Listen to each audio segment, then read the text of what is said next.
Sebelum melanjutkan, jangan lupa subscribe dulu. Terima kasih. Bab 411 Cara mengejutkan untuk mencapai tujuan. Dalam sekejap, sepasang tangan putih tipis mencengkeram erat leher sang jenderal, dan meskipun dia tampaknya tidak mengerahkan kekuatan apapun, wajah sang jenderal mulai memucat dan dia bahkan tidak bisa berteriak.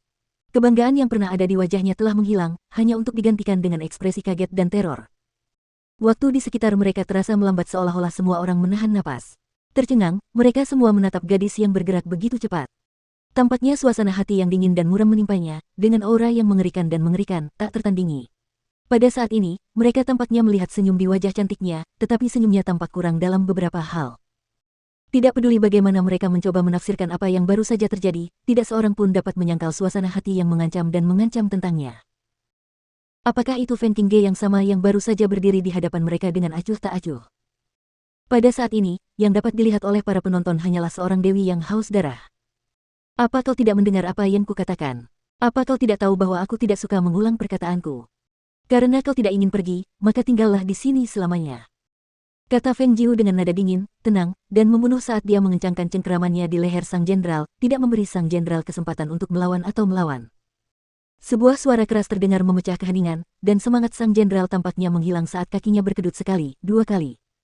Hidupnya berakhir, dan kekuatannya terkuras, lengannya terkulai ke samping. Keheningan yang mengerikan meliputi kerumunan setelah menyaksikan betapa kejam dan tegasnya dia membunuh sesuka hatinya. Dia bertindak begitu cepat dan dengan penuh kemegahan. Plus sang jenderal tidak mempunyai kesempatan untuk menghalanginya, apalagi bereaksi, sebelum dia mati dengan mudah di tangannya. Mengingat masalah yang menimpa kediaman Feng, bagaimana mungkin dia berani membunuh dengan kecerobohan seperti itu? Terlebih lagi, pria itu dikirim oleh penguasa sendiri. Dengan sengaja, dia telah mengaduk-aduk masalah di antara mereka, menolak untuk memberi muka kepada penguasa. Apakah dia tidak takut bahwa Murongbo dapat menghancurkan kediaman Feng dalam kemarahannya? Pada titik ini, karena orang banyak masih tercengang dengan apa yang telah dilakukannya, banyak dari mereka yang sama sekali tidak menyadari fakta yang jauh lebih luar biasa. Jenderal itu memiliki kekuatan seperti seorang ahli bela diri tingkat menengah. Bagaimana mungkin dia bisa membunuhnya dengan mudah tanpa perlawanan sedikit pun? Hanya kepala keluarga geng yang menyadari hal ini. Sambil mendengus pelan, dia menatap Feng Jiu dengan rasa terkejut dan waspada yang baru ditemukannya. Dia dengan mudah membunuh seorang ahli bela diri yang hebat, sesuatu yang membutuhkan kekuatan bela diri yang luar biasa. Namun, tampaknya dia hampir tidak memiliki sifat brutal. Kemahiran dan keterampilannya yang cekatan tampaknya mengatakan sebaliknya, belum lagi kecepatannya. Sang jenderal telah mencoba untuk mundur, tetapi dia sudah dikutuk sejak saat dia melihatnya.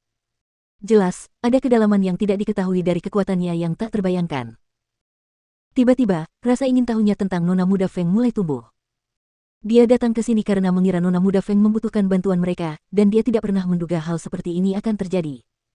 Namun, apa yang terjadi menegaskan keyakinannya bahwa keluarga Feng tidak sesederhana yang orang-orang katakan. Bahkan dengan menghilangnya Patriark Feng dan kebingungan yang dialami Feng Xiao, tetap saja, tidak akan ada seorang pun yang berani macam-macam dengan kediaman Feng saat nona muda Feng berjaga. Kecuali untuk, ada apa dengan putra mahkota negara Green Gallop? Jika dia benar-benar bersikeras untuk memilikinya, melihat bagaimana nona muda Feng mempertimbangkan lamarannya, dia jelas tidak punya niat untuk bersamanya. Namun, seluruh kejadian ini dimulai malam ini ketika putra mahkota Green Gallop tertangkap menyelinap ke kediaman Feng, yang membuatnya dipukuli habis-habisan. Menghancurkan putra mahkota Green Gallop. Hehe. Sesuatu seperti itu kedengarannya persis seperti sesuatu yang hanya akan dilakukan oleh seorang Feng.